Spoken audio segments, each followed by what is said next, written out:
Hi అందరికీ, అందరు ఎలా ఉన్నారు? నేనైతే చాలా అంటే చాలా బాగున్నాను అండ్ చాలా హ్యాపీగా, చాలా ప్రౌడ్గా కూడా ఉన్నాను. ఈరోజు మా ఊరికి వచ్చాను. ఇదే మా ఊరు. ఈరోజు నేను గంప ముంచుకోవడానికి వచ్చాను. చాలామందికి ఇది తెలిసి ఉండకపోవచ్చు.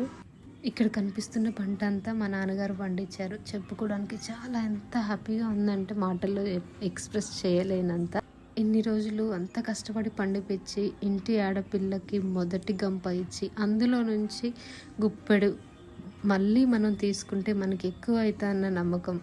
అది వాళ్ళకి ఎలా ఉంటుందో తెలియదు, కానీ నాకైతే చాలా అంటే చాలా హ్యాపీగా అనిపించింది. తీసుకొచ్చి పూజ చేయించి చిన్న నమ్మకాలే నిలబెడతాయంటే ఇవేనేమో. ఎంత బాగుందో ఈ ఫీలింగ్ అయితే. నేనైతే చాలా అంటే చాలా ప్రౌడ్గా ఫీల్ అయ్యాను. చూడండి, అంత పంట చేతికి రావడం అంటే అంత ఈజీ కాదు. అలాంటిది ఫస్ట్ది మనకిచ్చి మన చేతితో చేయించడం ఎంత బాగుంది తెలుసా. అద్భుతంగా ఉంది నాకైతే. మీరు ఎవరైనా ఇలాంటిది ఫేస్ చేసి ఉంటే మీకు ఎలా అనిపించిందో చెప్పండి. పల్లెటూరులో పచ్చదనం ఎంత స్వచ్ఛమో వాళ్ళ ప్రేమలు అంత స్వచ్ఛమైనవి. అది పెళ్ళైన ఆడపిల్లకి ఇచ్చే గౌరవం వేరే ఉంటుంది. అది ఈరోజు నేను చూశాను, అనుభవించాను. నేనైతే చాలా అంటే చాలా గొప్పగా ఫీల్ అవుతున్నాను. Thank you.